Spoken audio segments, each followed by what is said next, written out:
یہ جنت کی خواہش، چلتے پانی کو دیکھنا، اس سے جو راحت انسان کو ملتی ہے، سکون ملتا ہے، بیٹھا ہو لیٹا ہو، درختوں کی چھاؤں ہو، پھل ہو، نوکر چاکر ہو، سروس ہو رہی ہو، اور کیا چاہیے بھائی؟ مزے ہیں۔ تو یہاں پر جو بات کی گئی ہے وہ انسان کی فطرت میں، صرف اربوں کے لیے نہیں، انسان کی فطرت میں ہے۔ تو کہا ہے اب آگے تھوڑا آگے نکلے تو واٹر فال آ گیا۔ اب واٹر فال پہ اگر آپ کہیں پارک میں جاتے ہیں، ہم تو ساری چھٹیاں ہماری ایک ہی دنوں پہ ہوتی ہیں، تو سارے پارک پہنچ جاتے ہیں، اور پھر جو اچھے اسپاٹ ہوتے ہیں وہاں سارے بھرے ہوتے ہیں، اور جب وہ فارغ ہو جاتے ہیں وہاں کوڑا رہ جاتا ہے۔ آپ کا اپنا پرائیویٹ واٹر فال، اپنی پرائیویٹ سپیس، وہاں پانی کے پاس بیٹھے، فَبِأَيِّ آلَاءِ رَبِّكُمَا تُكَذِّبَانِ فِيهِمَا مِن كُلِّ فَاكِهَةٍ زَوْجَانِ۔ اب کس باتوں کا انکار کرو گے؟ یہاں تو ہر طرح کے خوش کرنے والے پھل، اور ہر پھل کی دو ورائٹیز، ریگولر اور ڈائٹ۔ دو طرح کے سیب، دو طرح کے مالٹے، دو طرح کے ہر چیز، دو طرح کی، یہ بھی ٹرائی کر لیں، یہ بھی ٹرائی کر لیں۔ دوسری جگہ قرآن میں بتا دیا هَذَا الَّذِي رُزِقْنَا مِن قَبْلُ، لوگوں کو پھل دیا جائے گا تو وہ کہیں گے ہے یہ تو دنیا میں بھی یہی تھا نا، اچھا یہ اسٹرابیری یہاں بھی ملتی ہے، اچھا دکھانا ذرا۔ وہ اتو بھی ہی متشابہن، لگے گا وہی، لیکن جب ایک دفعہ چباؤ گے تو اوہ یہ کیا ہو گیا، یہ کیسے ہوا، اور پھر اس کا بھی ایک مزید فلیور۔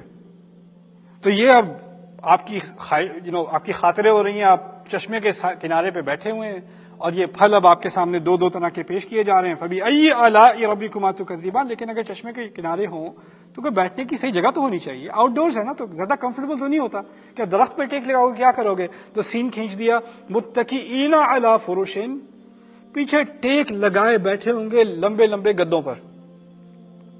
فرش عربی میں، اردو میں تو فرش زمین کو کہتے ہیں، فرش کہتے ہیں تکیوں کو، یا میٹرس وغیرہ جو موٹے گدے ہوتے ہیں ان کو کہتے ہیں۔ ٹیک لگائے بیٹھے ہیں گدوں پر، بطائنھا من استبرق، جس کے جو تکیے ہیں ان کے پیٹ کے اندر، یعنی اگر زپر کھول کے اندر دیکھتے ہیں نا مٹیریل کیا ہے، تو اندر اس کے موٹی والی ریشم، بطائنھا من استبرق۔ یہ کیوں کہا گیا ہے؟ یہ مجھے تو کم سمجھ میں آیا، میں نے کچھ لیڈی سے بات کی تو کچھ سمجھ میں آیا۔ دیکھیے اس دنیا میں باہر سے چیز خوبصورت ہوتی ہے۔ بلڈنگ کا باہر آپ پینٹ کر دیں، پرانی سڑی ہوئی بلڈنگ ہے، بلڈنگ کا ایک فساد بنا دیں، لگے گا برانڈ نیو، ہے 70 سال پرانی۔ کپڑے بنانے ہوتے ہیں عید کے سستے میں، تو باہر سے کام سارا اچھا، اندر کی سلائی ساری کیا، جو نہیں دکھانا وہ چیپ کر دو۔ وہ بچی کو پہنا دیا، وہ سارا دن کھجلی کر رہی ہے اندر کے مٹیریل کی وجہ سے، لیکن خیر ہے باہر سے اچھا لگ رہا ہے، رائٹ؟